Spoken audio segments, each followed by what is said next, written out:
정부에서 어제 공급 대책을 내놨습니다. 국민 주거 안정을 위한 압도적인 공급 대책을 마련했답니다. 그게 뭐냐? 과연 효과가 있을까? 한번 보자는 거죠. 아파트는 망고쌤.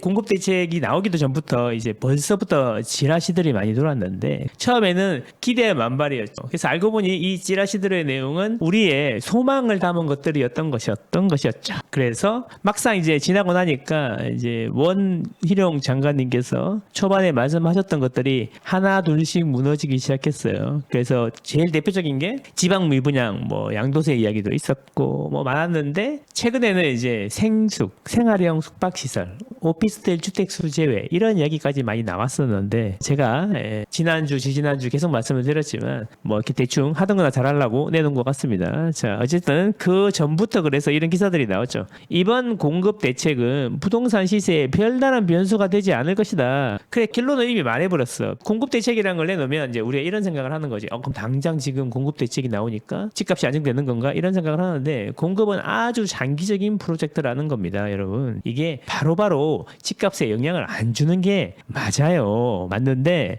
어쨌든 중장기적으로 집값에 영향을 줄 건데 중장기적인 계획을 우리가 한번 뜯어보면 이 중요한 것은 계획이 중요한 게 아니에요. 그동안 얼마나 번듯한 계획들이 많이 나왔습니까? 지속적으로 잘 추진하는 게 중요한데 추진이 잘 안 되는 거죠. 그래서 이 계획을 한번 드러나 보자 이런 이야기죠. 자, 상기 신도시 공급을 일정 앞당기고 물량도 일부 확대한다. 사실 이게 그들이 할 수 있는 포인트 중에 하나다. 일단은 두 가지로 보시면 돼요. 이 공급 계획의 두 가지인데 이제 민간이 잘할 수 있게 해주고 그 다음에 공공이 주도하겠다. 이 두 가지거든요. 공공이 주도하겠다는 거의 핵심이 바로 3기 신도시 공급 일정을 앞당기겠다. 그리고 물량도 확대하겠다. 이 이야기인 거예요. 근데 3기 신도시 공급 계획은 이미 연기가 되었는데 그 연기된 거를 조금 앞당겨 보겠다. 이런 이야기인 거죠. 말씀드렸잖아요. 지난 정권에서 3기 신도시 지정하고 뭐 몇백만 원 만들고 이런 이야기 다 했잖아요. 계획 잘 됐나요? 안 되잖아요. 안 됩니다. 그래서 실행이 중요한 겁니다. 실행이. 여러 가지 문제로 안 되는 게 사실이고 그렇다 보니 신규 주택, 특히 서울의 도심 한가운데 우리가 선호하는 지역의 신규 주택, 그러니까 쉽게 말하면 아파트 공급은 점점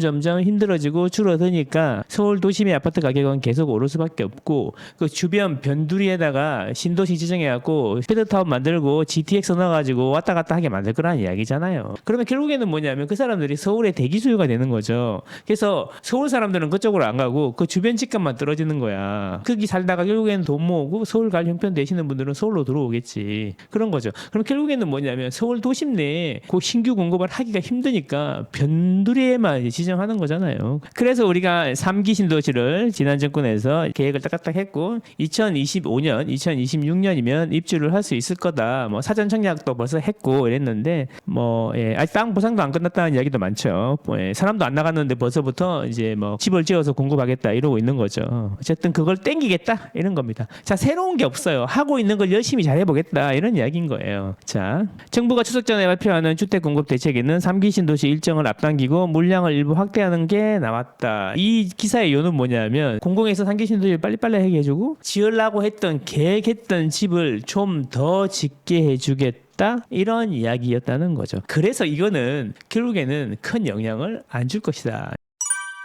구체적인 내용들을 한번 보도록 하겠습니다. 국민주거 안정을 위한 주택 공급 활성화 방안이 9월 26일에 나왔습니다. 항상 이런 문서들이 나올 때 뭐가 나오냐면 지금 현상 파악이 나와요. 현상이 이렇기 때문에 우리가 이런 계획을 내놓는 겁니다. 그러면 이게 왜 중요하냐면 정부가 이 현상을 제대로 파악하고 있는지 어떤 생각을 하고 있는지 이게 중요하다는 거죠. 지난 정권에서는 이제 다주택자들 때문에 집이 올라간다 이렇게 현상을 파악하고 있었기 때문에 핀트가 안 맞았던 거죠. 진단이 제대로 안 됐는데 어떻게 처방이 제대로 나오겠습니까? 그렇다면 이번 정권에서는 진단이 제대로 됐는지를 한번 확인해보고 그 다음에 넘어가야 되는 거죠. 이게 중요한 거예요, 여러분. 자, 최근 주택 공급 동향입니다. 그간 정부는 270만 호, 와 많다, 그죠? 이게 안 될 것 같은데 공공주택 100만 호 공급 계획을 수립하고 공급 규제 합리화를 추진했다.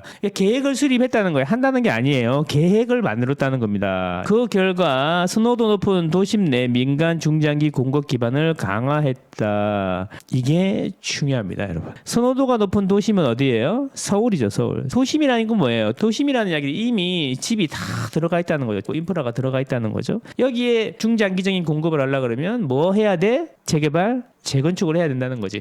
재개발, 재건축은 시간이 엄청 많이 걸리는 거야. 그래서 이번 정권에서 지구 지정이라고 그러죠. 여기를 재개발할게요. 이 지구 지정을 많이 해놔야지 그 중에 몇 개가 싹이 틀 거 아니겠습니까? 씨를 많이 뿌려놔야지 그 중에 싹이 트는 게 다 트는 게 아니잖아. 이게 장기적으로 서울에 주택 공급을 많이 하려 그러면 재개발, 재건축, 지구 지정을 사실상 많이 해놔야지 그 중에 싹이 트는 것도 있고 안 트는 것도 있을 거란 말이죠. 그러면 안전진단 기준이라든지 지구지정 요건을 완화해 주면 되는 건데 지난 시장님은 서울에 지구지정돼 있는 걸 47%를 해제했어요. 그러니까 결국에는 장기적으로 보면은 공급 기반이 약화가 됐으니까 그게 점점 누적적으로 쌓여서 서울 주택 가격의 폭등을 가져온 원인이고 앞으로도 서울이 계속 공급 부족에 시달릴 거라는 거를 그 당시에는 모르지만 시간이 지나고 나니까 우리가 알게 된 거죠. 이게 중요한 포인트입니다. 그래서 여러분들이 서울에 새 집을 갖고 싶다면 재개발, 재건축에 관심을 많이 가지셔야 되는 이유인 거죠. 평생 아마 이 이야기를 듣게 되실 겁니다. 그래서 재건축 같은 경우에는 안전진단 기준을 완화해서 지구 지정을 해주면 되는데 지난 정권에서는 오히려 안전진단 기준을 강화했어요. 그래서 지구 지정이 안 되니까 재건축 시작도 못하는 거죠. 그래서 보시면 5년간 지난 정권 동안 40곳이 안전진단을 통과했는데 2023년 6개월간 111곳이 안전진단을 통과했다는 거예요. 이 정권이 되자마자 안전진단 기준을 대폭 풀어주니까 지구 지정이 많이 됐고 지금 30년은 아파트들 전부 다 대부분 어떻게 하고 있어요? 안전진단을 속속 진행하고 있는 거예요. 그래서 정비구역 지정 물량도 연평균 지난 정권에는 26,000호였는데 2023년 추정에 벌써 62,000호가 됐다. 그래서 장기적인 공급 기반을 강화했다는 이야기는 결국 지구 지정도 많이 하고 안전진단 통과 기준도 완화를 시켰다. 이런 이야기입니다. 이게 이제 5년 뒤, 10년 뒤, 15년 뒤에 이게 계획대로 된다면 서울에는 집이 많이 늘어나겠죠. 그러면 주택 가격이 안정이 되겠죠. 아니 안정이 된다기보다 많이 오르게 좀 덜 오르겠죠. 그런 이야기입니다. 자 어쨌든 이거는 좋은 이야기예요. 그래서 제가 지난번에 말씀드린 게 결국에는 하고 있는 거나 잘해라. 그래서 민간에서 하고 있는 걸 잘하게 해주는 거는 결국 재건축, 재개발, 안전진단 규제를 간소해 주는 게 핵심이다라는 거죠. 근데 이렇게 규제를 완화해주고 지구지정이 속속속 되고 하면은 집값을 자극할 수 있으니까 여기에서는 그 말은 뺐어요. 그렇죠? 하지만 이게 우리의 핵심이란 걸 알 수가 있어요. 공공에서 부담 가능한 뉴홈이란 게 있는데 뭐냐면 큰 영향 없을 건데 뉴홈은 어떤 거냐면 청년, 신혼부부, 무주택 서민들한테 시세의 70% 또는 임대로 들어간 다음에 나중에 임대 들어갈 당시의 가격으로 분양 전환해주고 그런 걸 하는 건데 올해 1만호로 확대하겠다 사전 청약을 이런 거였어요 뉴홈. 근데 이게 사실 서울 집값 안정에는 크게 다이렉트로 영향을 주는 거는 아니라고 저는 생각합니다. 결국에는 서울에 재개발 재건축 아파트들이 늘어나야 되는 거죠. 우리가 청약 넣는 거는 뭐예요? 재개발 재건축을 통해서 조합원들한테 주고 남은 물량이 일반 분양으로 나오는 걸 청약하는 거잖아요. 그러니까 여러분 서울에 지금 청약하고 계신 거는 전부 다 재개발 재건축이라고 생각하시면 거의 맞고 아닌 것들은 공공에서 갖고 있는 부지라든지 이런 걸 일부 조그맣게 아주 소규모로 짓는데 이런 경우에는 무주택 서민이나 신혼부부 청년들을 위해서 만든다는 거죠. 그런데 그게 규모가 작다는 거죠. 왜 규모가 작을까요? 100평 땅에 10평짜리 집을 지으면 용적률 100%일 때 10채를 짓지만 25평을 지으면 4채를 지을 수 있어요. 그러면 정부에서 공급 대책이라든지 이런 걸 만들 때 호수로 따지잖아요. 호수. 면적으로 따지지 않잖아요. 호수. 몇 채를 지었냐 이런 걸 따지니까 그래서 큰 집보다는 작은 집을 짓는 거죠. 25평으로 짓는 것보다 5평으로 지을 때 5배 더 채수가 늘어나니까. 그래서 공공에서 하는 아파트들은 대부분 작아요. 그러니까 서울 대도심에 수요가 많은 핵심지에 25평, 34평은 공공에서 공급이 거의 안 되니까 민간에 매달릴 수밖에 없잖아요. 그러면 민간이 열심히 공급을 할 수 있도록 해주려 그러면 재건축, 재개발, 규제 완화를 해줘야 되는 거죠. 그걸 알고 이미 안전진단 기준을 풀어준 거예요. 그런데 더 해주면 집값을 자극한다는 이야기를 들을 수 있으니까 내년에 또 봄에 총선도 있잖아요. 그래서 그 이야기는 뺀 겁니다.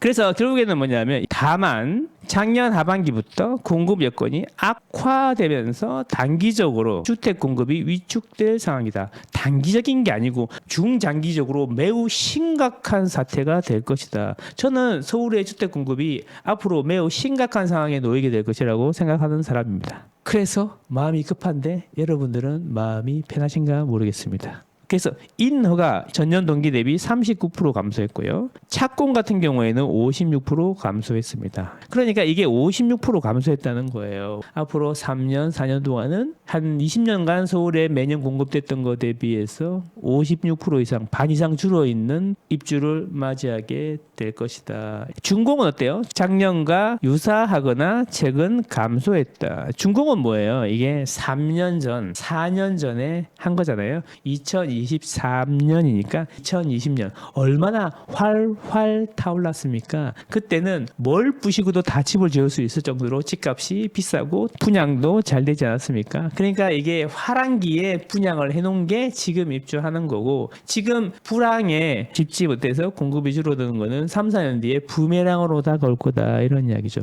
구독, 좋아요, 구독, 좋아요. 그래서 최근 주택 공급은 인허가 착공의 위축으로 장래 수급 불균형을 우려할 것이며 장래 안정적인 주택 공급이 이루어질 수 있도록 개선 방안을 마련할 필요가 있다. 결국 이거죠. 왜 니네가 갑자기 가만히 있다가 공급 대책을 마련한다 그러냐? 사실 알고 봤더니 인허가 착공이 너무 줄어가지고 이거 보니까 이거 나중에 서울에 집이 없어가지고 집값도 폭등하겠어. 그러면 정권 만료에 집값이 폭등하면 정권이 전복될 수가 있어요. 그래서 이대로 둬서는 안 되겠으니까 일단 말이라도 엄포라도 좀 해봐라, 이런 거죠. 그랬더니 압도적인 공급 대책을 마련했답니다. 자, 그래서 두 개예요. 공공, 그 다음에 민간. 주택을 공급하는 주체가 공공하고 민간, 이렇게 나눠서 공급 목표 달성 및 공급 물량 추가 확충으로 공급을 정상화 견인하겠다라는 거죠. 견인이 될까요? 공공이 주택을 공급하는 비중이 5%가 안 되는데 우리나라가 견인이 될까요? 촉매 역할을 할 수 있을까요? 그러면 민간이 활성화가 돼야 되는 건데, 민간의 공급 여건을 개선해서 신규 인허가 촉진 및 착공 조기화를 유도하겠다, 이런 이야기예요. 최대한 이제 씨를 많이 뿌리게 해야겠다, 이런 이야기인 거고, 착공을 빨리빨리 하라고. 이게 야, 인허가 해놓고 왜 착공 안 하는 거야? 착공을 빨리빨리 하라고. 이렇게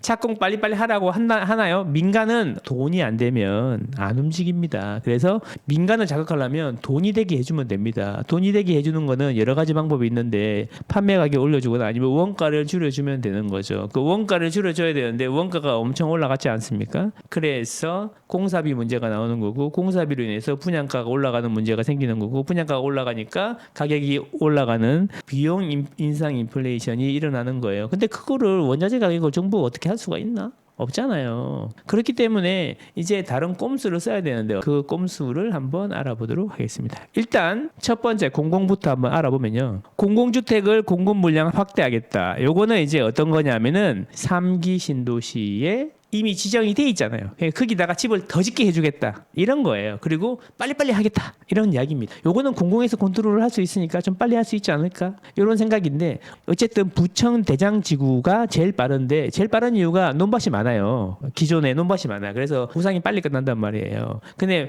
지주들은 빨리 끝나는데요, 그 세입자 문제가 많잖아요. 그분들이 잘 안 나가요. 그래서 땅만 있는 경우에는 좀 빨라요. 부천 대장지구를 올해 하반기에 사전 청약을 하겠다. 사전 청약이에요. 청약이 아니고. 두 번째는 뭐냐면 주택 수를 늘리겠다라는 건데, 신도시는 계획이 이미 있지 않습니까? 신도시를 만들 때 주택만 짓는 게 아니잖아요. 상업시설, 뭐 공원도 만들고 학교도 만들고, 그러니까 기반 인프라를 까는 거죠. 3기 신도시는 독특하게 자족 용지라는 게 있어요. 자족 용지는 뭐냐면 너무 베드타운 아니야? 이런 이야기를 들으니까 자족 용지라 그래갖고 거기에 이제 업무 시설이라든가 이런 거를 들어오게 만들어 가지고 서울에 출퇴근 안 하더라도 할 수 있게 이렇게 하는 거죠. 그래서 결국 뭐냐면 업무 시설 부지가 10몇 프로 있는데 이거를 돌려서 주택으로 만들면 좀 더 공급을 할 수 있지 않을까. 용적률도 좀 더 올려주면 되지 않을까. 그렇죠? 업무 시설이라 쓰고 지산이라 읽는다. 예, 뭐 어쨌든 그래서 그걸 주택 용지로 돌리면 주택 공급이 늘어나고, 거기다가 또 용적률까지 올려주면 더 많이 채수가 늘어나지 않겠나. 그래서 어떤 전문가분들은 그런 식으로 하게 되면 기존에 30만 원 조금 넘게 공급할 수 있었는데 60만 원까지 공급할 수 있다. 이게 이게 가장 공공에서는 확실한 포인트 같다 이런 이야기입니다. 그래서 이걸 우리는 지켜봅시다. 앞으로 공공에서 하는 것 중에 신도시 용적률 올린다는 이야기, 자정 용지를 주택 용지로 바꾼다는 이야기, 이거에 주목합시다. 그 다음에 이제 민간 공급을 활성화시키는 건데, 민간은 돈이 돼야 돼. 돈이 자선 사업이 아니잖아요. 공공은요 사업이 안 돼도 국민들이 세금을 계속 내주잖아요. 그러니까 할 수가 있어. 근데 민간은 사업이 안 돼. 돈이 자꾸 적자가 나. 그러면 국민들이 계속 돈을 대주지 않잖아. 그래서 민간은 돈이 안 되면 할 수가 없는 거죠. 자본주의잖아요, 이게. 그러니까 돈이 되게 해주면 돼요. 그러면 공사비가 많이 올랐으니까 원가를 줄여주면 되겠네. 근데 원가를 어떻게 줄여?